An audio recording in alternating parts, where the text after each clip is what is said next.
जय हिंद दोस्तों। स्वागत है आपका अपने चैनल गुरुकुल में। दोस्तों, आज के इस सेशन में हम आपको दिल्ली पुलिस कांस्टेबल 2023 के मोस्ट इम्पोर्टेंट क्वेश्चन करवाने वाले हैं। दोस्तों, अगर दोस्तों आपको हमारा ये सेशन अच्छा लगा है तो सेशन को लाइक कर देना और वीडियो को ज़्यादा से ज़्यादा बच्चों के पास भी शेयर कर देना। अगर आप हमारे चैनल पर नए हो तो चैनल को भी सब्सक्राइब कर लेना। चलो दोस्तों, इसी के साथ हम अपना पहला क्वेश्चन करते हैं। तो आपको बताना पहले क्वेश्चन का उत्तर क्या होगा। बताइए कि दोस्तों, नर्मदा नदी गुजरात पर निम्नलिखित में से कौन सा बांध बनाती है। क्वेश्चन है हमारा, नर्मदा नदी गुजरात पर या गुजरात में निम्नलिखित में से कौन सा बांध बनाती है। सरदार सरोवर बांध, रानी लक्ष्मीबाई बांध, रंजीत सागर बांध, इनमें से कोई नहीं। तो चारों में से राइट आंसर कौन सा होगा दोस्तों। नर्मदा नदी कौन सा बांध बनाती है गुजरात में? सरदार सरोवर बांध बनाती है दोस्तों। ऑप्शन ए बिल्कुल राइट हो जाएगा।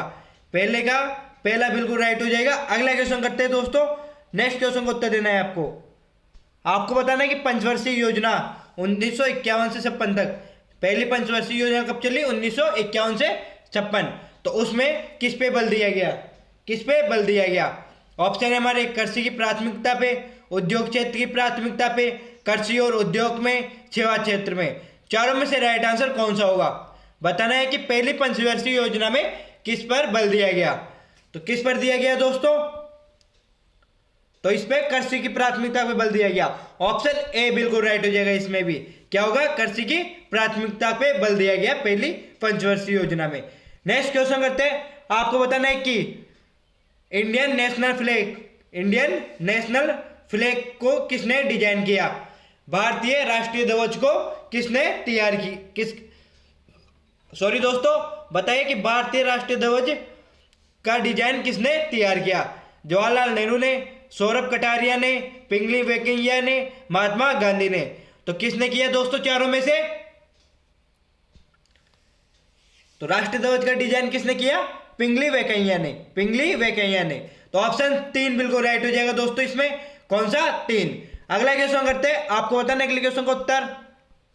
यदि भारत के राष्ट्रपति इस्तीफा देना चाहते हैं और उन्हें त्यागपत्र के बारे में सूचित करना होगा। दोस्तों, क्वेश्चन हमारा ये है, क्वेश्चन को ध्यान से पढ़ना, फिर समझना दोस्तों, फिर उत्तर देना। तो बताओ, यदि भारत के राष्ट्रपति अपना इस्तीफा देना चाहते हैं तो किसको सूचित करना होगा?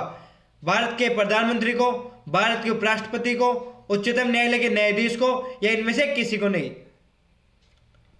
तो भारत के राष्ट्रपति अपना इस्तीफा किसे देंगे? भारत के उपराष्ट्रपति को। किसे देंगे दोस्तों? भारत के उपराष्ट्रपति को। चलो दोस्तों, अगला क्वेश्चन करते हैं। तो बताइए दोस्तों, क्वेश्चन है हमारा, ए मेरे वतन के लोगों देशभक्ति गीत किसने लिखा है? तो बताओ दोस्तों, कौन सा राइट आंसर होगा? ए मेरे वतन के लोगों जरा हाथ में भर लो पानी, यह देशभक्ति गीत किसने लिखा था? रविंद्रनाथ टैगोर ने, बंकिम चंद्र चटर्जी ने, लता मंगेशकर ने, कवि प्रदीप ने। तो चारों में से राइट आंसर कौन सा होगा? तो बताइए दोस्तों, कौन सा राइट होगा? तो किसने लिखा था? कवि प्रदीप ने। ऑप्शन 4 बिल्कुल राइट हो जाएगा। इसमें कौन सा? ऑप्शन 4 बिल्कुल राइट हो जाएगा। चलो दोस्तों, अगला क्वेश्चन करते हैं। आपको बताना कि प्रार्थना समाज की स्थापना किसने की थी? प्रार्थना समाज की स्थापना किसने की थी? राजाराम मोहन राय ने, ईश्वरचंद्र विद्यासागर ने, आत्माराम पांडुरंग ने, स्वामी विवेकानंद ने। तो बताओ कौन सा राइट आंसर होगा दोस्तों कि प्रार्थना समाज की स्थापना किसने की थी? तो किसने की थी? आत्माराम पांडुरंग ने। कौन सा राइट होगा? 3 बिल्कुल राइट हो जाएगा दोस्तों। चलो दोस्तों, अगला क्वेश्चन करते हैं। आपको बताना है अगले क्वेश्चन का उत्तर क्या होगा। क्वेश्चन है हमारा, भारत की प्रथम बहुउद्देशीय परियोजना किस नदी पर बनाई गई थी? भारत की प्रथम बहुउद्देशीय परियोजना किस नदी पर बनाई गई थी? कावेरी नदी पे, गंडक नदी पे, दामोदर नदी पे, यमुना नदी पे। तो चारों में से राइट आंसर कौन सा होगा दोस्तों?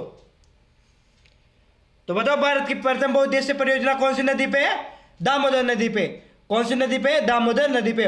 ऑप्शन 3 बिल्कुल राइट हो जाएगा इसमें आपका। चलो दोस्तों, अगला क्वेश्चन करते हैं। आपको बताना है अगले क्वेश्चन का उत्तर। तो क्वेश्चन है हमारा, राज्यसभा की पहली बैठक कब हुई थी? राज्यसभा की पहली बैठक कब हुई थी? 13 मई 1952 को, 13 मई 1972 को, 13 मई 1992 को, इनमें से कोई नहीं। तो चारों में से राइट आंसर कौन सा होगा? राज्यसभा की पहली बैठक कब हुई थी?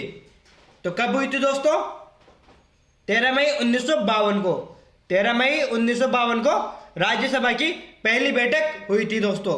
चलो दोस्तों अगला क्वेश्चन करते हैं, अगले क्वेश्चन का उत्तर देना है आपको। तो क्वेश्चन है हमारा, क्वेश्चन को थोड़ा बड़ा कर दिया गया है दोस्तों, तो आपके यहां पर ज्यादा बड़ा क्वेश्चन नहीं है।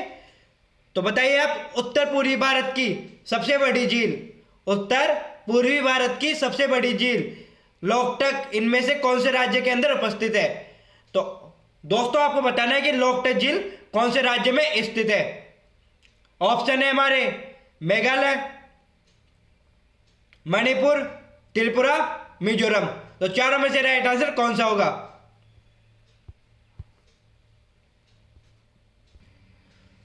तो बताइए चारों में से राइट आंसर कौन सा होगा? लोकटक झील कौन से राज्य में स्थित है? तो कौन से में है? मणिपुर में। ऑप्शन 2 बिल्कुल राइट हो जाएगा, 2 बिल्कुल राइट हो जाएगा। अगला क्वेश्चन करते हैं, अगले क्वेश्चन का उत्तर देना, अगले क्वेश्चन का उत्तर देना है आपको। बताना है कि क्वेश्चन है हमारा, सबरीमाला इनमें से कौन से प्रदेश में उपस्थित है? सबरीमाला इनमें से कौन से प्रदेश में उपस्थित है? केरल में, तमिलनाडु में, कर्नाटक में, आंध्र प्रदेश में। तो चारों में से राइट आंसर कौन सा होगा? तो बताइए कहां पर है सबरीमाला? तो ऑप्शन 1 बिल्कुल राइट हो जाएगा, कहां पर है? केरल में। ऑप्शन 1 बिल्कुल राइट हो जाएगा, ध्यान में रखना कहां पर है? केरल में। अगला क्वेश्चन करते हैं, अगले क्वेश्चन का उत्तर देना है आपको। बताना है कि अंधापन किस विटामिन की कमी से होता है? अंधापन किस विटामिन की कमी से होता है? Vitamin A, vitamin B, vitamin C, vitamin D. तो चारों में से राइट आंसर कौन सा होगा? अंधापन किस विटामिन की कमी से होता है? विटामिन ए की कमी से। कौन से? Vitamin A. चलो दोस्तों अगला क्वेश्चन करते हैं। तो अगले क्वेश्चन का उत्तर देना है आपको। बताना है कि इंडिया हाउस की स्थापना किसने और कहां पर की? इंडिया हाउस की स्थापना किसने और कहां पर की? दामोदर दास भारत में, दामोदर दास ने की थी भारत में, लॉर्ड कैनिंग ने अमेरिका में, श्यामजी कृष्ण वर्मा इंग्लैंड में, इनमें से कोई नहीं। चारों में से राइट आंसर कौन सा होगा आपको यह बताना है। तो किसने की थी? श्यामजी कृष्ण वर्मा ने इंग्लैंड में की थी। ऑप्शन 3 बिल्कुल राइट हो जाएगा। किसने की? श्यामजी कृष्ण वर्मा ने। अगला क्वेश्चन करते हैं, अगले क्वेश्चन का उत्तर देना है आपको। आपको बताना है कि महात्मा गांधी ने की अध्यक्षता में भारतीय राष्ट्रीय कांग्रेस का वार्षिक सम्मेलन 1924 कहां पर आयोजित हुआ? तो बताइए दोस्तों कहां पर हुआ? महात्मा गांधी ने 1924 में कहां पर कांग्रेस की अध्यक्षता की थी? यह क्वेश्चन है हमारा। तो कहां पर की थी? बेलगाम में की थी। ऑप्शन 3 बिल्कुल राइट हो जाएगा। कहां पर? बेलगाम में। अगला क्वेश्चन करते हैं, अगले क्वेश्चन का उत्तर देना है दोस्तों हमारे पास समय का अभाव होने के कारण मैं आपको ऑप्शन नहीं बताऊंगा, आपको ऑप्शन खुद पढ़ लेना है। मैं आपको राइट उत्तर बता दूंगा, आपको उसको टिक कर लेना है। ध्यान में रखना। बताइए कि मैगस्थनीज के अनुसार भारतीय समाज कितने भागों में विभक्त था? तो कितने भागों में विभक्त था भारतीय समाज? तो 7 भागों में विभक्त था। ऑप्शन 4 बिल्कुल राइट हो जाएगा। कितने भागों में था? 7 भागों में। अगला क्वेश्चन करते हैं, अगले क्वेश्चन का उत्तर देना है आपको। बताना है कि भारत के किस राज्य में मुख्यमंत्री के लिए न्यूनतम आयु सीमा क्या है? भारत के किसी भी राज्य के लिए मुख्यमंत्री की न्यूनतम आयु सीमा क्या है? यह क्वेश्चन है हमारा। 25 वर्ष, 30 वर्ष, 35 वर्ष, 40 वर्ष। तो चारों में से राइट आंसर कौन सा होगा? तो बताइए कौन सा राइट होगा। मुख्यमंत्री की न्यूनतम आयु कितनी होनी चाहिए? 25 वर्ष होनी चाहिए। ऑप्शन ए बिल्कुल राइट हो जाएगा। कितनी होनी चाहिए? 25 वर्ष। अगला क्वेश्चन करते हैं। अगले क्वेश्चन का उत्तर देना है आपको। बताइए कि भारत सरकार द्वारा नई खनिज नीति की घोषणा किस वर्ष की हुई? भारत सरकार द्वारा नई खनिज नीति की घोषणा किस वर्ष हुई? 1991 को, 1992 को, 1993 को, 1994 को। तो चारों में से राइट आंसर कौन सा होगा? तो नई खनिज नीति की घोषणा कब हुई दोस्तों? 1993 को हुई थी।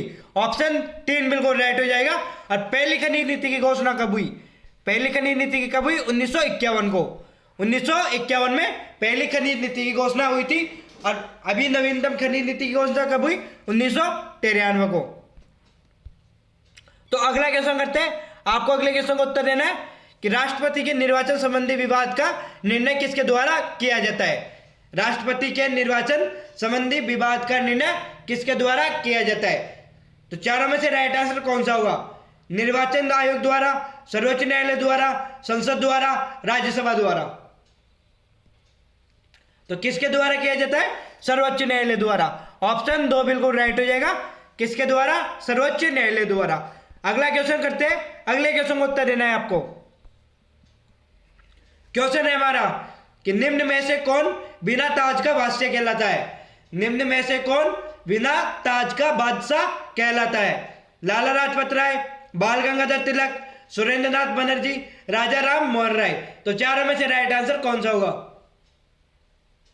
दोस्तों थोड़ी गले में प्रॉब्लम होने के कारण मेरी आवाज आपके पास साफ नहीं आ रही होगी, तो आप क्वेश्चन को पढ़िए, उसका उत्तर दीजिए फिर। तो क्वेश्चन है निम्न में से कौन बिना ताज का बादशाह कहलाता है? लाला लाजपत राय, बाल गंगाधर तिलक, सुरेंद्र नाथ बनर्जी, राजा राम मोहन राय। तो कौन कहलाता है दोस्तों? सुरेंद्र नाथ बनर्जी। ऑप्शन 3 बिल्कुल राइट हो जाएगा। कौन? सुरेंद्र नाथ बनर्जी। चलो दोस्तों अगला क्वेश्चन करते हैं। आपको बताना है कि निजी क्षेत्र में भारत का पहला लौह इस्पात कारखाना कहां पर स्थापित किया गया? क्वेश्चन को ध्यान से पढ़ना, फिर उत्तर देना। यहां पर निजी क्षेत्र में पूछा है दोस्तों। तो बताइए कहां पर स्थापित किया गया भारत का पहला लौह इस्पात कारखाना निजी क्षेत्र में? तो कहां पर? भिलाई में, दुर्गापुर में, जमशेदपुर में, राउरकेला में। तो चारों में से राइट आंसर कौन सा होगा? निजी क्षेत्र में पहला लौह इस्पात कारखाना जमशेदपुर में खोला गया। कहां पर? जमशेदपुर। ऑप्शन 3 बिल्कुल राइट हो जाएगा इसमें। अगला क्वेश्चन करते हैं। बताइए कि अगला क्वेश्चन का उत्तर क्या होगा। भारत में क्राउन शासन की घोषणा लॉर्ड कैनिंग ने नवंबर 1858 में कहां पर की थी? तो चारों में से राइट आंसर क्या होगा? तो बताइए चारों में से राइट आंसर क्या होगा? नवाब के दरबार में, पंजाब के दरबार में, इलाहाबाद के दरबार में, मेरठ के दरबार में। तो चारों में से राइट आंसर कौन सा होगा? तो क्राउन शासन की घोषणा कहां पर की गई? इलाहाबाद दरबार में, इलाहाबाद के दरबार में। ऑप्शन 3 बिल्कुल राइट हो जाएगा। अगला क्वेश्चन करते हैं। अगले क्वेश्चन का उत्तर देना है आपको। क्वेश्चन है हमारा कि भाषा के आधार पर भारतीय राज्यों की पुनर्संरचना किस वर्ष की गई थी? तो कौन सा राइट होगा कि भाषा के आधार पर भारतीय राज्यों की पुनर्संरचना किस वर्ष की गई थी? 1940, 1990, 1956, 1952। तो कब की गई? तो ऑप्शन 3 बिल्कुल राइट होगा। 1956 में की गई। चलो अगला क्वेश्चन करते हैं। आपको बताना है कि क्वेश्चन है हमारा कि किसने कहा विदेशी राज चाहे कितना अच्छा क्यों ना हो, स्वदेशी राज की तुलना में कभी अच्छा नहीं हो सकता? तो किसने कहा था ये कथन किसने कहा था दोस्तों कि विदेशी राज कितना भी अच्छा क्यों ना हो परंतु स्वदेशी राज की तुलना में कभी अच्छा नहीं हो सकता? स्वामी दयानंद सरस्वती ने, रामानंद स्वामी ने, स्वामी विवेकानंद ने, इनमें से कोई नहीं। तो किसने कहा था? स्वामी दयानंद सरस्वती ने। ऑप्शन 1 बिल्कुल राइट हो जाएगा। चलो दोस्तों अगले क्वेश्चन करते हैं। अगले क्वेश्चन का उत्तर देना है आपको। तो बताइए अगला क्वेश्चन आ गया कि निम्न में से गंगा की कौन सी सहायक नदी उत्तर वाहिनी है? तो कौन सा राइट होगा कि निम्न में से कौन सी गंगा की सहायक नदी उत्तर वाहिनी है? सोन, घाघरा, गंडक, कोसी। तो कौन सा राइट होगा? तो ऑप्शन एक बिल्कुल राइट हो जाएगा। कौन सी है? सोन। ऑप्शन एक बिल्कुल राइट हो जाएगा। अगला क्वेश्चन करते हैं। अगले क्वेश्चन का उत्तर देना है आपको। क्वेश्चन है हमारा, करो या मरो का प्रसिद्ध नारा किसने दिया था? तो ये क्वेश्चन तो आप सभी को आता होगा। करो या मरो का नारा किसने दिया था? तो किसने दिया था आपको बताना है, किसने दिया था? तो बताइए। ऑप्शन है हमारे महात्मा गांधी, वल्लभ भाई पटेल, जवाहरलाल नेहरू, राजीव गांधी। तो करो या मरो का नारा किसने दिया था? तो किसने दिया? महात्मा गांधी ने दिया था दोस्तों। यह क्वेश्चन तो आप सभी को याद होगा। किसने दिया था? महात्मा गांधी ने। कौन से आंदोलन के तहत? भारत छोड़ो आंदोलन में महात्मा गांधी ने यह नारा दिया था। यह भी ध्यान में रखना दोस्तों। चलो दोस्तों अगले क्वेश्चन करते हैं। आपको बताना है अगले क्वेश्चन का उत्तर क्या होगा। अंग्रेजों ने भारत में पहली फैक्ट्री कहां पर स्थापित की? अंग्रेजों ने भारत में पहली फैक्ट्री कहां पर स्थापित की? बंबई, सूरत, मद्रास, बेंगलोर। तो चारों में से राइट आंसर कौन सा होगा? तो कहां पर की? सूरत में। कहां पर की? सूरत में दोस्तों। अगला क्वेश्चन करते हैं। अगले क्वेश्चन का उत्तर देना है आपको। आपको बताना है कि निम्नलिखित में से किस वर्ष 26 जनवरी का दिन स्वतंत्रता दिवस के रूप में मनाया गया था? तो कौन सा राइट होगा कि किस वर्ष को 26 जनवरी का दिन स्वतंत्रता दिवस के रूप में मनाया गया था? 1930 को, 1929 को, 1942 को, 1946 को। तो किस वर्ष मनाया गया? तो 1930 को मनाया गया था। 1930 को 26 जनवरी का दिन स्वतंत्रता दिवस के रूप में मनाया गया था। अगला क्वेश्चन करते हैं। अगले क्वेश्चन को उत्तर देना है। क्वेश्चन है हमारा, बंगाल में स्वराज का इस्तेमारी बंदोबस्त, स्थायी, जिसे क्या कहते हैं? स्थायी बंदोबस्त भी कहा जाता है, किसने लागू की थी? बंगाल में राजस्व का इस्तेमारी बंदोबस्त या स्थायी बंदोबस्त किसने लागू किया था? William Bentinck, Lord Curzon, Lord Dalhousie, Lord Cornwallis. तो किसने किया? लॉर्ड कॉर्नवालिस ने। चारों में से ऑप्शन 4 बिल्कुल राइट हो जाएगा। चलो दोस्तों, इसी के साथ आज का हमारा सेशन यहीं पर समाप्त होता है। आशा करूंगा आपको हमारा ये सेशन अच्छा लगा होगा। अगर आपको हमारा ये सेशन अच्छा लगा है तो सेशन को लाइक करना और ज्यादा से ज्यादा बच्चों के पास भी शेयर कर देना। ध्यान में रखना दोस्तों, अगर आप हमारे चैनल पर नए हो तो चैनल को भी सब्सक्राइब कर लेना। थोड़ी गले में प्रॉब्लम होने के कारण आपको क्लासें लेट डाली जा रही है, परंतु आपके रेगुलर क्लासें डाली जाएगी। हमें पता है आपके एग्जाम 14 नवंबर को है, इसलिए हम आपके लिए 10 तारीख को एक 300 क्वेश्चनों की महामैराथन लेकर आएंगे, जिसमें आपके करंट के, कंप्यूटर के और इसी के साथ जीके, जीएस और रीजनिंग के कुछ क्वेश्चन भी होंगे दोस्तों। ध्यान में रखना। चलो दोस्तों, इसी के साथ जय हिंद, जय भारत, जय श्री राम।